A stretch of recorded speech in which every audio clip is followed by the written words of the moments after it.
Okay, we're live. Girl, this is my last podcast. Really? We're live though, so yeah. Shalom, hello. No, hold on, we're doing the countdown. Calm down. T-minus 1 minute.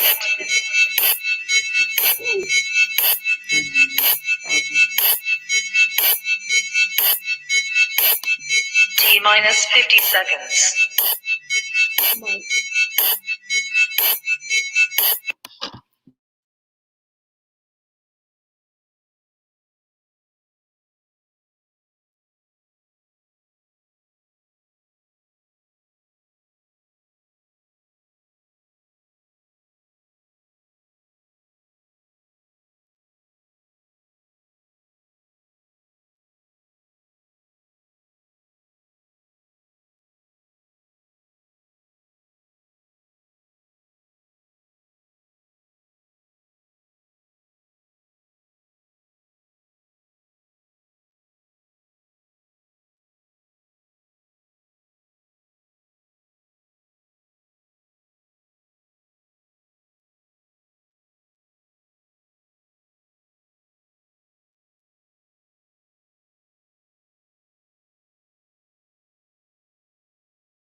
Podcast.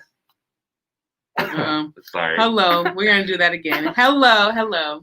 Welcome to our MACM Make a Culture Move podcast. Sorry if I'm a little bit hard to understand. We got these new luxurious masks. Yes, you feel we do. me? Yes, we do. Our makeup. Denim.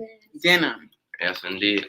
Also, our shirts. We got our hoodies. You know what I'm saying? We coming out with the memorabilia. So if you want to buy something, hit us up. Let us know. You know what I'm saying? We got that new stuff. You know, cheap stuff. Not cheap, but, it's cost effective. Yes, indeed. But y'all already know this is our culture podcast where we cover everything from social trends to, I apologize, where we come everything to social issues to social trends. I apologize. Yes. So just before we get started, could we have our brief disclaimer? Yes. So y'all, we're going to talk about some controversial stuff. This week, next week, tomorrow, and today, okay? And they do not always represent MACM as a whole, so keep that in mind as you listen up to us. Yes, indeed. All right. Man, what up, Kellen Lee? All right. Shalom, Sis Deborah. Okay. So, y'all, first up, we got Sis Shanice with her opportunities. You know, she comes through with the opportunities. What are we talking about today, Shanice? Okay, so today we're going to be talking a little bit more seriously about jobs as a whole, okay? First, we're going to go to this quick link. You could just look up online job opportunities in Colorado, and you could find something. Now, that's simple. It's that simple. 1, 2, 3. It's easy to apply, okay? It's easy to apply. Apply, not to get hired. Yeah, so because we the last to get hired and the first to get fired. Oh my God. That's a true statement. But yes, let's get into it. Okay, so I literally did look up jobs in Colorado. Okay, so go down. Now, these are some good jobs on to our left. We see some really good jobs. We got correctional officer, okay? We got some special operation crewmen. Keep going down. These things that sound like you need a degree to do this stuff. No, you don't even need a degree. This one says bachelor's right there. Okay, well, you might need a degree. You might need a degree on that one, but some of these you don't need a degree, okay? Oh, they got the park ranger. You got your park rangers up in here. Social media influencer. Personal assistant. I'm going to have to apply to some of these. Yes, because she does have a degree, okay? Okay, so let's go on to talk a little bit more about jobs, okay? So the Black and brown community, we're the first, like she said, last to get hired, first to get fired. And let's see why is that. Let's go into this next link that's going to talk about the job gap. There is a gap in our jobs, y'all. The struggle is real out here. It's proven. I just want to say I'm a starving artist and I'm doing the best that I can to make it every day. So, yes. Anybody see that person on the side? Yeah. I just want to sell weed. I'm done. Oh, man. I'm done. We talked about the easy way last week. You should go watch that podcast. He was selling weed with his grandpa. Come to find out, it was cocaine in the back, and he was about to get 10 years in jail. Oh, okay, so let's go to this. So, job searching while Black. What's behind the unemployment gap. So let's go down. Okay, stop right there. In the classic American story, opportunity is always in front of you. You finish school, find a job, buy a home, and start a family. It's rosy dreamscape. Okay, now let's keep going down. Okay, stop right there. Okay, in 1984, the wealth gap between blacks and whites was less than 100,000, according to study out of Brandeis University. That number has since tripled. 300,000. 300,000. Yeah, so the wealth gap is really where history shows up in your wallet, says Heather McGree, Vice President of Policy and Outreach. Thank you so much. At the Public Policy Group, has spent a lot of time looking at the numbers and what it means to families. Okay, let's go down a little bit. So really, this whole article gets into the deep and the depths of the gaps that we see in our communities. It also talked a little bit further down about how white men are able to get the good jobs. You know what I'm saying? They're the first call. They call them first. Right. And if they don't want the job, they're like, I don't know, then they call you. Right. And so, we here at Make a Culture Move always talk about people being able to get jobs at McDonald's and stuff like that, but we really need those jobs in the big industries that really get money. How do you guys feel about, the job gap, the opportunity gap we're seeing here? Well, this whole defund the police thing is happening, and it's crazy because black men actually apply to be police officers to police their own communities. It kind of goes into that video that we watched a few podcasts ago where like this cop was trying to be cool with this dude saying, dude, take your hands out your pockets. Take your hands out your pockets. Take your hands out your pockets. And he pulls a gun out and shoots the black cop that was on the scene trying to protect him. And they made a video out of that, a training video saying, shoot first and ask questions later. So that's why we become a t-shirt. RIP on a t-shirt with your name, with your face, with the wings in the back, with the clouds. Come on now. Okay. I mean, we've talked numerous times about, having jobs and what that does for your community because it gives you a voice in your community, gives you a say. But, when you hold something and I don't know what I'm trying to say.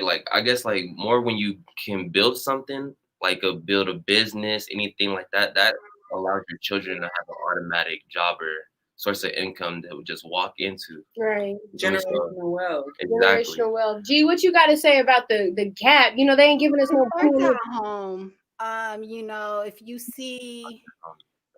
If your parents have jobs and you see your parents going to work, then you already see that being established. If your parents have businesses, then you see that being established. I mean, it definitely starts at home. It starts with your education. If school is not for you, get into a trade.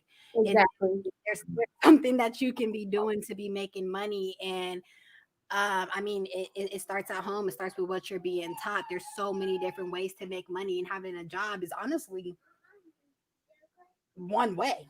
It's only one way. That's all that it is. So for me, I just see it starts at home. It starts with what you're being taught. It starts with what you know about financial wealth and generational wealth. So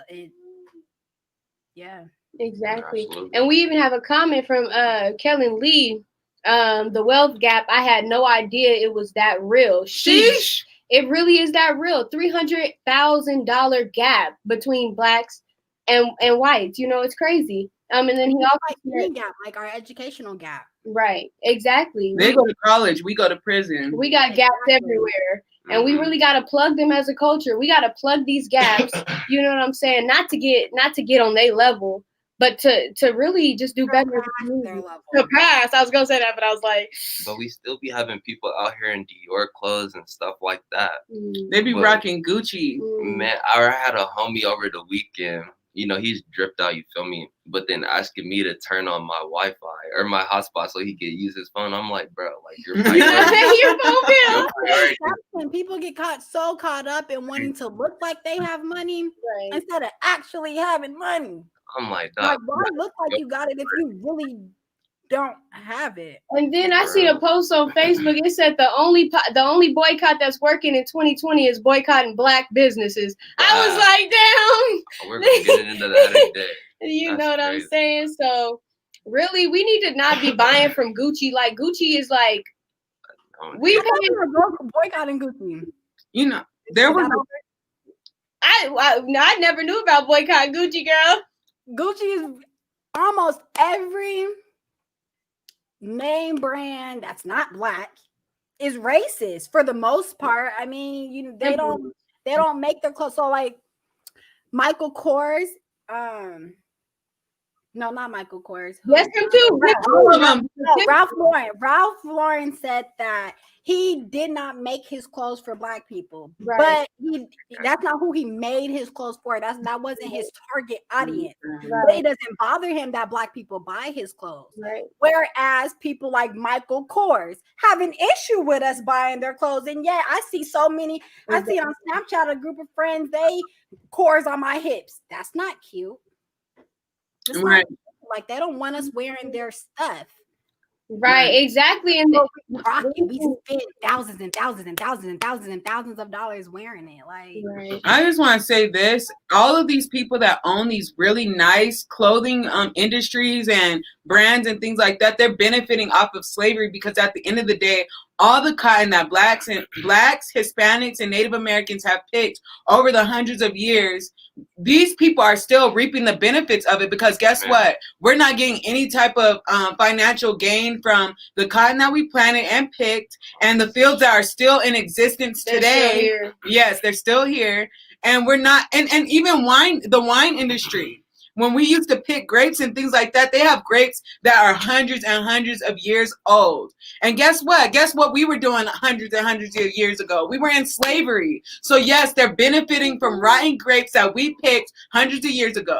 And it's crazy because not a lot of Black people even drink wine. So that kind of goes into, who it was meant to benefit. Ralph Lauren and things like that overpriced cotton, because at the end of the day, a lot of times they actually use 100% cotton or 100% polyester and 100% this, 100% that. A lot of times us as a people, we get the mixed fabric. None of the fabric that we get is ever really pure. So I think that, we just, I just honestly, the shit's not cute. They don't make cute clothes. It's not. It's trending. It's trending clothes, because you see the celebrities and the big names wearing it. You in your mind, it's assumed that it's cute and it's fashionable. When if you really have a sense of fashion, it's not cute. And then tell me why. Oh my gosh, I'm sorry. I got to get on Levi. The Levi pants, y'all. On the back of the pants, they have a picture of pants being split apart, but they really used to split a man apart between two horses, and they used to run the opposite way. And it's on the back of each one of the pants they sell. But we buy those pants. Right. Oh, here we go. And if you scroll, it's the example she's talking about later. Yes. Scroll up, Jenny. Scroll up. Or side. Oh, it's still okay. Yes, this is what's on the back of each one of your Levi's pants, and then this is the real thing right here. What they did to Black people in order to make these pants. You know what I'm saying? They wanted something that would stretch on you. So look, they got the pants right there. Yes. I've never really even paid this patch any attention until you just said that. Like I've never even.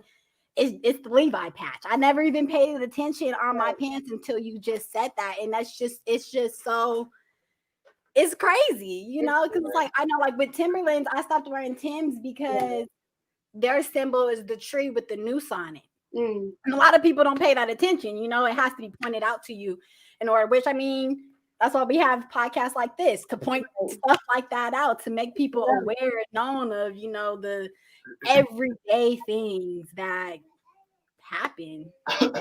Exactly. But did you have anything else that you wanted to bring out on that? Nah, just try to go to your own businesses. Try to go to Black and brown owned businesses, because those are the companies that are struggling the most. especially in COVID-19. Those are the companies that need your money, not these big names. These big names already got. You're gonna be will good. survive. Right. And we'll survive. Exactly. True. But yeah. Regardless of y'all coming to spend or not, Exactly. they will survive. So we got the segue. So I'm gonna be getting into something that happened recently. I have a lot of friends that went into the military after high school because a lot of times, the military is the way out of, poverty. Like honestly, because there's not a lot of job opportunities for Black people that pay well even after college. I am a college graduate and I'm struggling. That's period. I'm struggling to get a job with an education. I have a job I could have gotten without having an education. I'm good, but all praises that I have a job. You know what I'm saying, during COVID, and I'm working with Black people. I'm working in a Black-owned business. Yes, indeed. But anyway, support. One of our sisters recently, she got put to death. She was killed. Assassinated by the military. She was hammered to death, and it was never talked about. It was never talked about, and it was kind of swept under the rug. They cut her body up, put her. They dismembered her, really, put her in some concrete, and then the family they had to do it like a thorough investigation to find the whereabouts of this girl. So I found this out. I follow a lot of activists on social media, and so I found this out on Facebook, and then I seen a CNN article. I was like, wow, it's not really being talked about.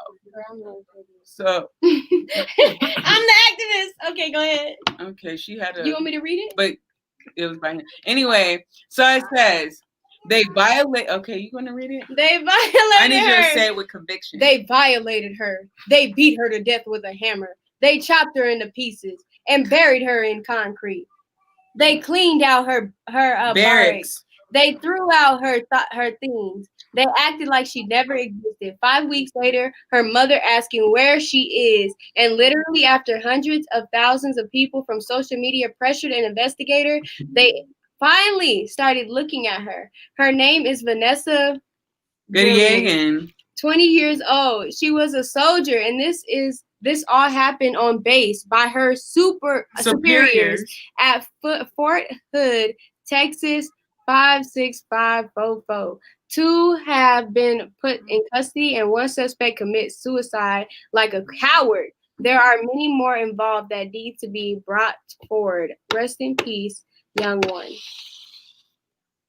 So yes, you think you're safe in the military? Absolutely not. None of us are ever safe. You think you're good. You think that you have an upstanding job that puts you in a certain position in society, but that is not the case at all. Literally our steps are hunted. Like, we just got to be careful, man. We got to be careful. And I just, like, this scares me because I know people in the military, like high-ranking officers in the military, and a high-ranking officer in the military. Shout out to Gadiel. Anyway, oh my gosh, Master Sergeant is real, and I worry about him because he's doing things. He's doing things to make moves for his people, and at the end of the day, like, it could get rough out here. So I just wanted to say that. Exactly. What do you think about that, Mark? No, definitely. I threw him out. My family, along with being very and having a religious background, has a very militant background as well. I got cousins in the Navy, military, so just to think, like, while they're out trying to protect their country hasn't even given a thought about them. It's just crazy. It's hard to process. And like I said, like, stories like this are not easily accessible for us because, it's a good thing that we have people on the lookout for stuff like this when it happens to Black and brown people. But at the end of the day, it really gets no media coverage. Bro, and kidnappings either. Right. The dude that got shot because he was trying to shake an officer's hand, like Jonathan Price, rest in peace. It's crazy, man. It's crazy. We're living in some really disturbing times. What you got to say, G? I'm not anti-military, but I'm definitely not pro-military either. I do believe that there are great benefits that the military can provide for people for their long run in the future. And so, I mean, I'm not going to tell people not to go to the military if that's what, your heart desires, if that's what you feel like you need to do to prosper in life. But before that is an action you decide to take, humble yourself in your heart. And make sure you have a relationship with the people in your life.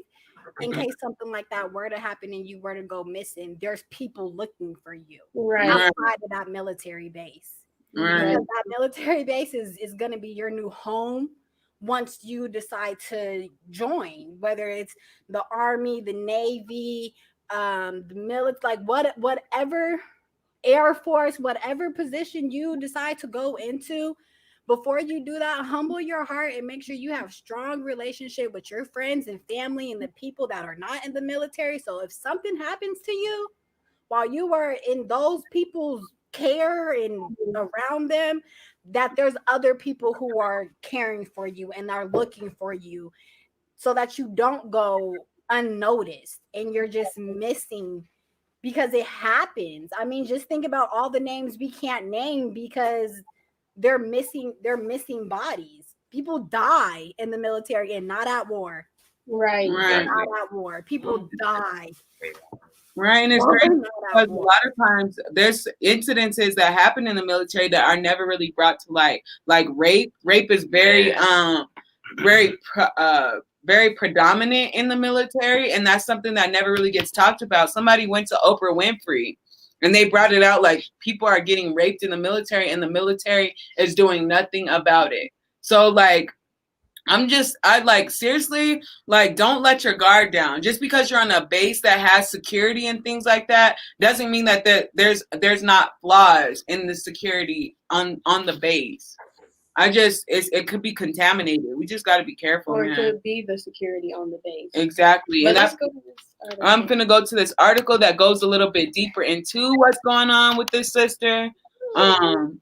And we just gotta be careful, man, and really be watching out for our brothers and sisters. And really, like, if it wasn't for her mother, nobody would have known what happened to her. So it goes into what G was saying. We gotta make sure we stay in contact with people outside of the military base that are gonna hold these people and these officials accountable. So yeah. So I guess I'll read it. Okay. Fort Hood, PFC, Vanessa Gayagan was, I don't know how to say that. How do you say that? Bludgeoned to death with a hammer in the armory room where she worked, an attorney from Gayagan's family said Thursday. Gayagan's body was transported from the military installation by her killer. Attorney Natalie, somebody read this. I can't do it. Attorney Natalie Kwame, told CNN citing details that the family learned during a meeting with Army investigators on Wednesday night. The main suspect in disappearance was identified by officials on Thursday as SP Specialist. Okay. Aaron David Robertson. Quam, is that? I was just say Quam. Okay, it said the family told her that Gillian, I believe that is, had planned to file a harassment complaint against Robinson the day after she was killed, and that they believe Robinson became enraged when she told him that. Okay. Fort Hood officials said they were not aware of reports of sexual harassment involving Robinson, but the investigation was ongoing. Robinson, 20, killed himself on Wednesday after police confronted him in Killeen, according to U.S. Army Criminal Investigation Command, which calls itself CID. He fled Fort Hood late on Tuesday. Innocent people don't flee. Yeah, innocent people don't kill themselves either when they do. Innocent people don't kill themselves. Man. Woo, it's crazy out here. Gadiel said, "Here we go. Fort Hood. They murdered that girl and tried to cover it up." She complained over and over again. We really had to figure out a way to see those comments. I don't even know. I can't see what you wrote other than that. Can you see it, G? The comments. The comments. Hold on. No, the last one says they were aware. Okay. Well, the struggle is real. Anyway, so again, this person, if he was innocent and he wasn't sexually harassing this girl, he would not have killed himself. That's ridiculous. That's ridiculous. Ridiculous. That's ridiculous. It's crazy out here. Now, to play devil's advocate, I don't want to be an advocate. If he didn't do anything to that girl and she was lying about it, because that happens, the killing himself, could that be he's not a strong enough person to deal with that type of lie placed on him? Some people are not strong enough to deal with that. Some people don't know how to deal with people not telling the truth about them. Right. That's just plain devil's advocate. Now, innocent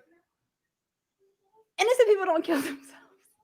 Right. Not to really make light of it, but innocent people really don't kill themselves. I mean, they usually go to fight for it, you know, like they fight for themselves to prove their innocence. But playing devil's advocate, some people are not strong enough to do that. See, this Gadiel also said she complained over and over. Nobody said nothing. Okay, nothing. They were aware. Black people get killed in the military just like on the civilian side. Facts. Right. Facts. Like we just honestly. Right. They hunting our steps, y'all. They hunting our steps. Hide your kids, hide your wives, because they killing everybody out here. Black, brown, Native American, they don't give a damn. That's why I kind of feel like, I said it. I said damn. Okay. I didn't care about the damn part. I was just like, never mind, go ahead. Okay. But I think that as a people, we have to have like a certain level of accountability in place. And we also have to look after one another, because at the end of the day, we're the only people that care about people that look like us. They say that there's Afro Latinas. I'm not black. I'm brown too. Like black is a color. If we're going just strictly off color, I'm not black. She's not black. He's not black. We're brown. And I think that using that black and brown divide is just a way to divide us rather than unite us. So that's how I feel. Damn. Okay. So this comes straight from the military. You guys know what I'm saying? So that dude stalked her for weeks, and she told her supervisor, the agency, etc. They did nothing. He killed her. Then they said for the guy to come in for questioning. Then he offed himself. That fool killed her. Straight murder. Straight murder. You get it here live, y'all. But yeah, I don't know what branch of the military that man was in. I want to say the Army, but you never know. So we about to segue. That's all I got. Yes, and you guys heard it here. That's what happened. We found about it on Facebook, and then we seen a CNN article. It's crazy. Murder, she wrote. Okay. Murder, she wrote. Okay, I'm done. Go ahead. But yes, as we get into my section, so Janice spoke about it a little bit earlier, but we'll talk about a little further on the hit that COVID has taken on our Black businesses. Mm-hmm. Just to get started, I know a few small Black businesses, and that's where we're really taking a hit. The larger ones, of course, too, but the ones where like it's mostly like, 50 of your closest friends or family and just who they referred and, type stuff. Right. Like those are really taking the hits. And because we're not going to them, whether it be for groceries, any type of stuff like that, like they're really taking a hit. And so as we just go into the article. Okay. Here we go. I'm not sure if you guys know of any Black businesses taking a hit. Ooh, the ones I know of are doing pretty good right now. Right. Everybody still keep going to a Kenta Express. Everybody still keep going to Sweet Sweets. Right. Oh, yes. And Gina Ray's. So I'll go ahead and read this. Black-owned businesses headed for disaster without federal aid. Poll finds. Yes, indeed. And scroll down.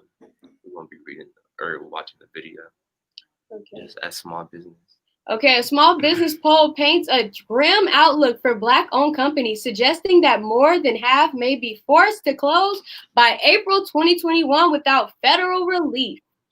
And that's something that not the military, that the government, the Republicans and the Democrats are arguing about right now, is how they're gonna give financial or governmental aid to businesses. Yeah, I think there was like $1 trillion, some odd $1 trillion. That's how you know these people are just making money out of nothing. Man, it's but crazy. We're still trillions of dollars in debt. In debt, right. So called. Yeah, so if we scroll down just a little bit more, I just wanted to read some percentages. Okay, so the poll, you want me to read this one or? Oh, yes, I will.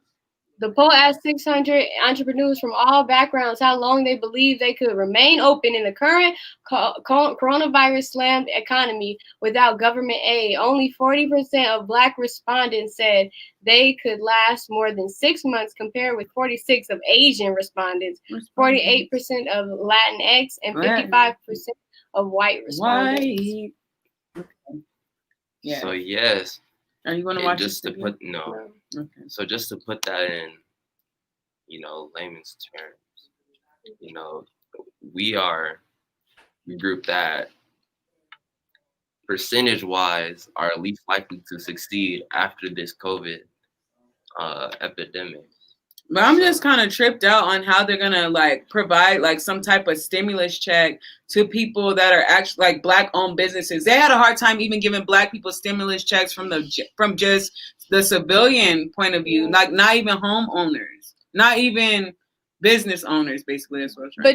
But just reading this article, you see that they're not giving aid to Black-owned businesses. They're giving aid to the other companies. They're giving aid to the other businesses. They're not giving aid to the Black-owned businesses. And that's the problem. That's why they can only all this tells me is that it's the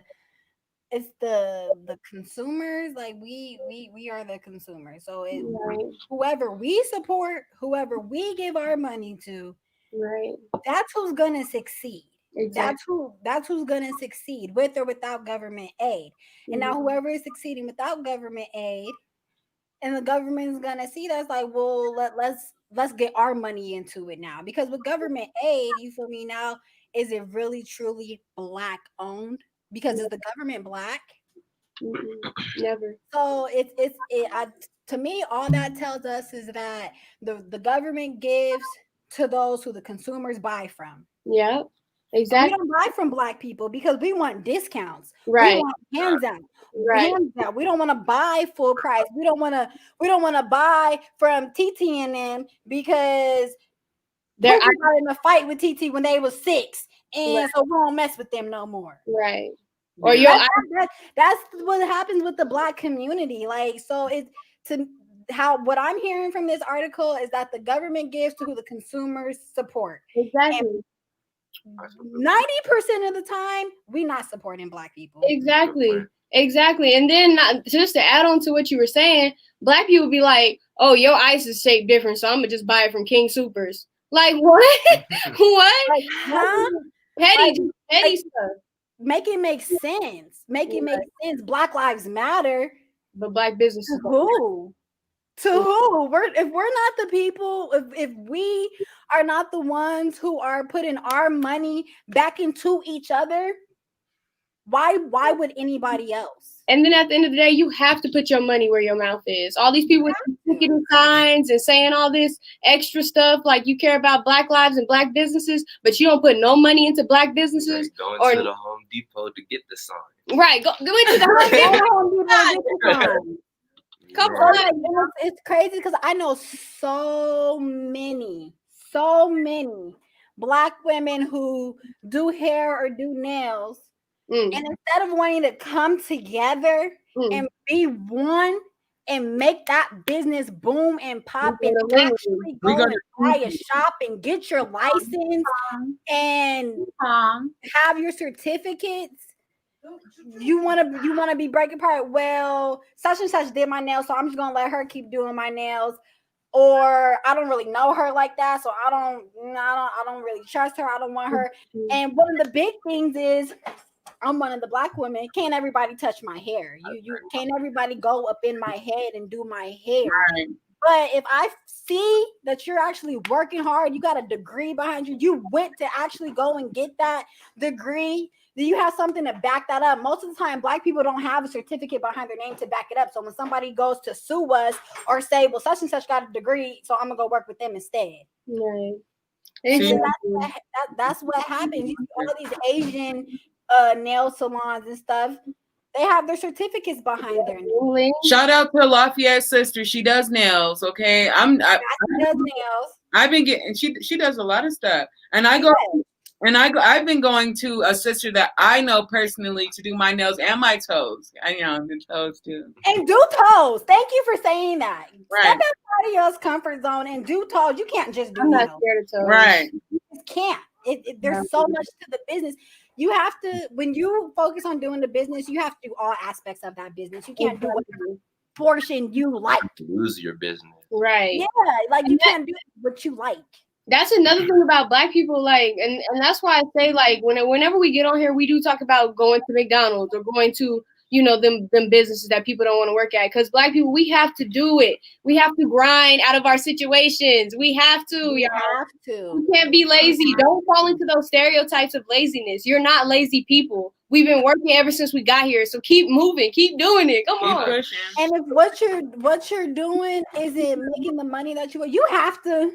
You have to make money to spend money. You have to spend money to make money, right? So it's like, if what you're doing, if somebody offers you a business opportunity for you to make money, right, you take it because it's helping you make money. You then take that money and you invest it into your business to make your business boom and grow. Listen, okay, so we got a comment. The hashtag too. Oh, hashtag. My Barbie is black. I mean, my barber. We need to have black Barbies y'all. too, but barbers. Okay, and then the next comment is, she is bringing up a great point. We have to support each other, even in education, so we can build the Black community. How many are willing to fund a child to completion of a degree? Exactly. And that goes a little bit deeper into a topic we got into last week. Does your child have to work? Or do they have to go to work and go to school? Or can they just go to school or just work? Me personally, I want my kid to just go to school. I want you to excel in whatever you set your mind on doing.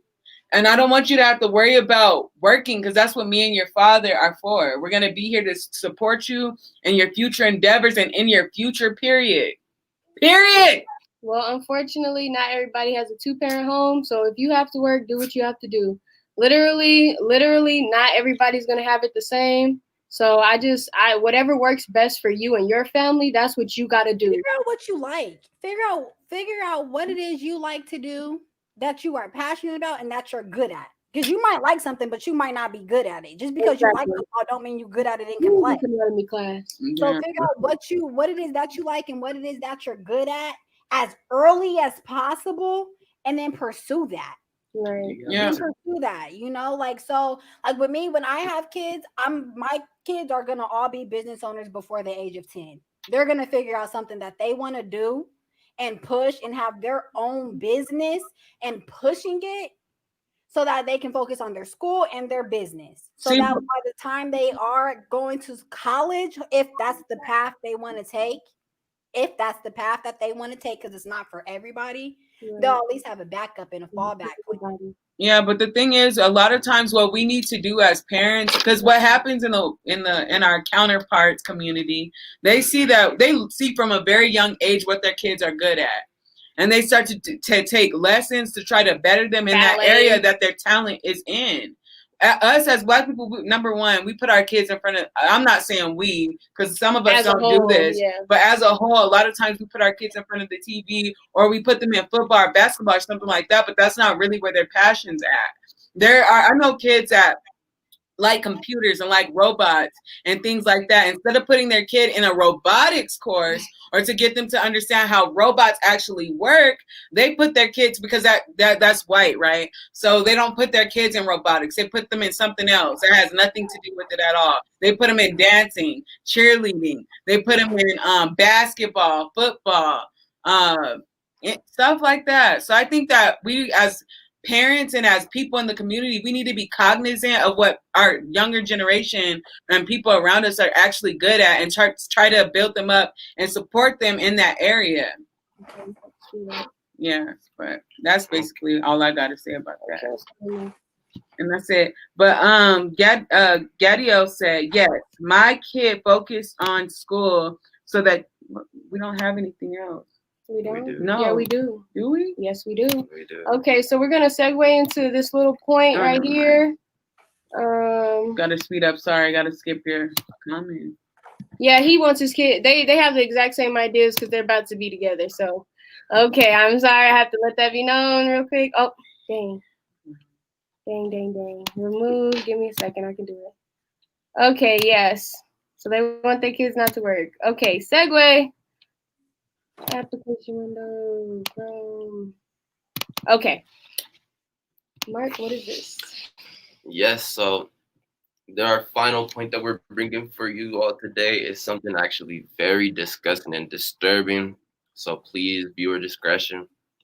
We have a pastor that was, I don't know why it says accused like he wasn't doing it. But a pastor that was urinating on a woman on an airplane. Yes, that is exactly what you heard.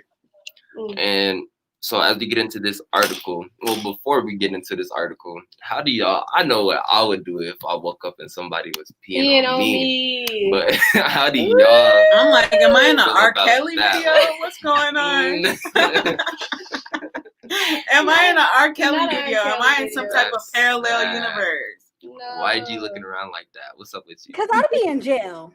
Oh, I would for real be in jail. Like I would. Because what are you peeing on an airplane while I'm asleep, and I wake up to you peeing on me, and I see you peeing on me. The whole airplane's about to go down. We need to land right now wherever we at, as long as we not over no water. We need to land this plane right now because I'm about to kill this man, and y'all are gonna have to arrest me because what are you doing, sir? What is seriously going through your mind that possessed you to feel like I was the person to pee on? All these people on the plane. All these people on the plane. You gonna be on me? No, sir. No, sir. No, sir. I'm not saying pee on them. Exactly. But why me? Yeah. You must not know. Man. Oh my gosh, don't pee on anybody. How about that? Exactly. Oh my gosh. The Go to toilet. the Toilet. I'll be skipping through this article because I think the worst part about this is that she had to sit the rest of the flight with the pissy club. But again, I don't know why it says accused. Okay. Oh yeah, so okay, Beverly says she had to sit in her urine-soaked clothes for the rest of the flight about 3 more hours before it landed. Man, listen. And this was a pastor, correct? Yes, a pastor. Man, he's going to hell. That's all I can say. Everything he's done in the past was for nothing. Because he's going to hell. That is ridiculous. Why? Is there not a plane? I mean, a bathroom on the plane? Listen, and then he gonna say when everything happens to the cop, like there's a cop, off-duty cop on the plane that gets the man. But he's gonna say, I had a bad reaction to some sleep medicine I took. What? Yeah, so you on somebody. Ridiculous.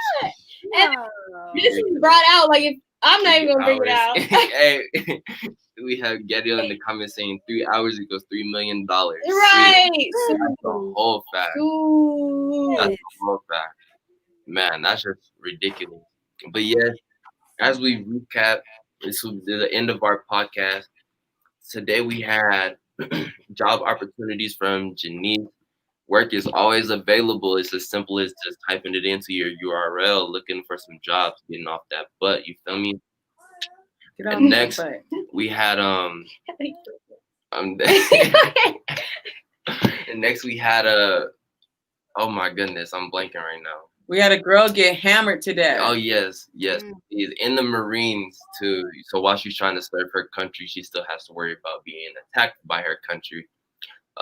Then we had supporting Black businesses. Please continue to support in this epidemic. I know it's easy to go with the cheaper options, which is most usually the Caucasian people, Caucasian stores, Caucasian businesses, that etc. But if you can go to your family and friends or people that you might have known that have a business, that's very much preferred. Remember, cheaper is not better. Exactly. Right. Very much true. And then we ended today with this disturbing story of a pastor peeing on a young Black woman while she was sleeping. It says accused, but nah, that man know what he did. We know what he did. Everybody knew. Everybody knew. Hopefully she smelled it and felt it. On me. Hopefully and she seen him doing it. She seen his out while he's peeing on her. Exactly. I don't know what sleep medicine that was that got you, listen, up peeing on her. Sleep peeing? Like, was he sleep while he was peeing on her? Over her with peeing on her. Aiming. Oh, planes need to reassess their rules or whatever. Because I carry my pocket knife everywhere with me, and you can't carry it on the plane. They need to change that rule because, baby, sir, man, that's ridiculous. But yes, as we close, I'm sorry. Go ahead. Yes, as we close, I want to thank you to all of our viewers. Thank y'all for being consistent and staying with us. We are here every Monday and Friday. We have a workshop Tuesday and Thursday, so we will not be doing any VAST or anything if y'all tune in. Or Tuesday. Wednesday, Thursday. My bad. But yes, thank y'all for tuning with us. We are your MACM crew. Make a culture move. Right. Make a culture move. Y'all have a blessed day. Bye. Bye.